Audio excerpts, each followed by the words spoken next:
after the death of Prophets Yusha alayhi salam and Prophet Hisqeel alayhi salam, the people of Israel were left with no leaders. They committed sins and frequently fought with each other. To teach them a lesson, Allah sent them tyrannous kings who ill-treated them and spilled their blood. These kings frequently went to war with their neighbors. The soldiers took the Ark of the Covenant with them whenever they went to war. They believed the Ark would bring them luck. But one time, when they went out for war, the Ark was captured from them. The soldiers ran from the battlefield, fearing their lives.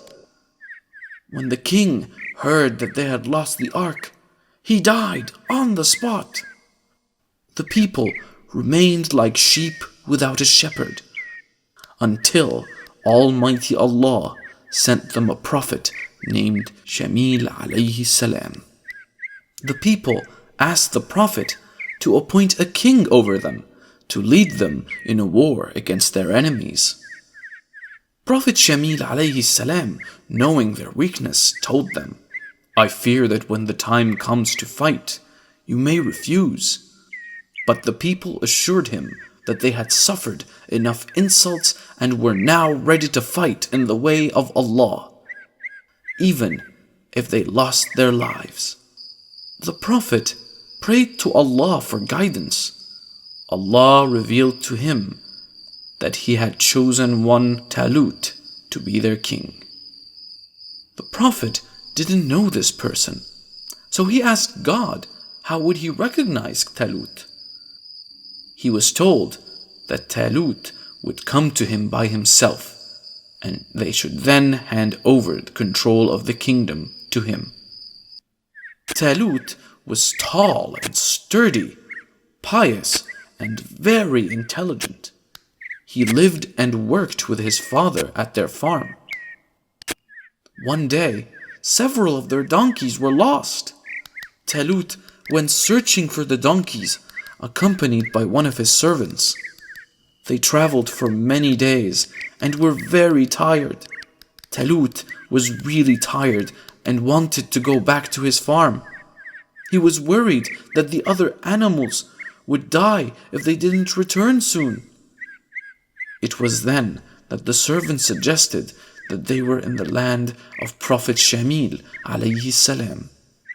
He thought it would be a good idea to ask him about the lost donkeys. Talut too agreed with his servant, and they went searching for the Prophet's house. On their way, they asked directions from some maidens carrying water. They told them to go in the direction of the hills. When they finally reached the house of the Prophet, they were surprised to see a huge crowd gathered in front of the house. When the Prophet saw Talut, he instantly recognized him as the king Allah had chosen for his people. Talut greeted the Prophet respectfully and asked him about his missing donkeys. "Don't worry," said the Prophet. "Your donkeys are already on their way back to your farm." He then told Talut that Allah had chosen him as the king of the children of Israel. He then explained him his duties as king and told him that if he carried out Allah's commands, he would be victorious. Talut was quite surprised by this news. It was such a huge responsibility.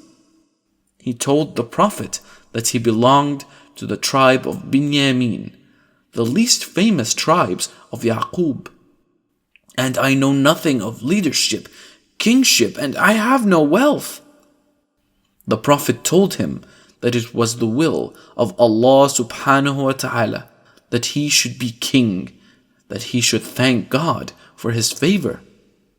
Taking Talut by the hand, the Prophet led him to the children of Israel. "This is Talut, and he is to be your king." But the Israelites were hesitant. "How can he be a king over us when we are better fitted than him for the kingdom?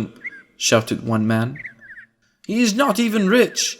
He doesn't even have enough wealth, shouted another. And he is from the tribe of Binyamin, said another.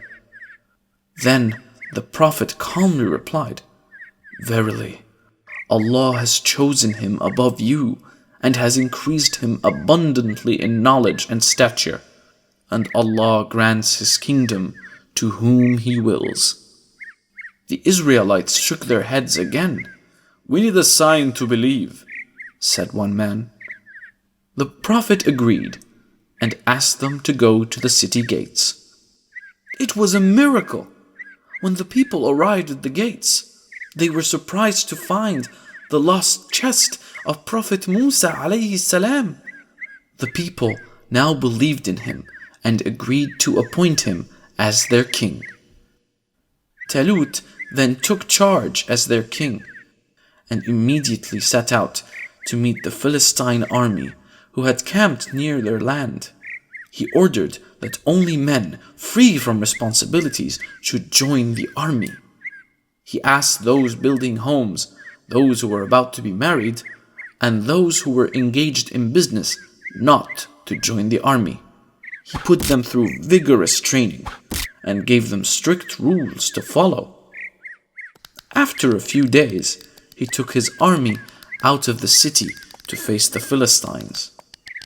Talut often put his men to frequent tests. On their way to the battlefield, they reached a river. The men were dying of thirst by now. You are allowed to drink water from the river, but only to quench your thirst, not more than that, he ordered them. But the soldiers were really tired, and many of them drank more than they needed. Talut was disappointed when he found this. He immediately discharged them for disobedience. He kept only those who had proven their sincerity. Like this, he put his army through several tests, and by the time they came face to face with the Philistine army, there were only about 30 soldiers left with him. It was then that the leader of the Philistine army showed himself. He was a giant man, towering above all other soldiers. When Talut's soldiers saw him, some of them ran away from the battlefield. Talut then challenged them for single combat. It was customary in those days for a soldier from each side to fight with each other instead of the whole army. None of Talut's men offered to volunteer. Talut was worried now. He even offered his daughter's hand in marriage, but no one still volunteered. It was then that a young boy walked up to him and offered his help. Talut was quite surprised when he saw the boy. He wondered, how could this little boy beat the giant? But the faith and conviction of the little boy convinced Talut to let him face the enemy. The little boy was none other than Prophet Dawood alayhi salam. The little boy had Allah subhanahu wa ta'ala on his side, and he was able to defeat the giant Talut. Talut returned victorious, and the predictions of Prophet Shammil alayhi salam had indeed come true. Did you like the video, kids? Please don't forget to hit that subscribe button and notification icon to stay updated on all our videos. And do share the video with your friends as well. Insha'Allah, I will tell you the story of Prophet Dawood alayhi salam in the next episode. That's all for today. Goodbye.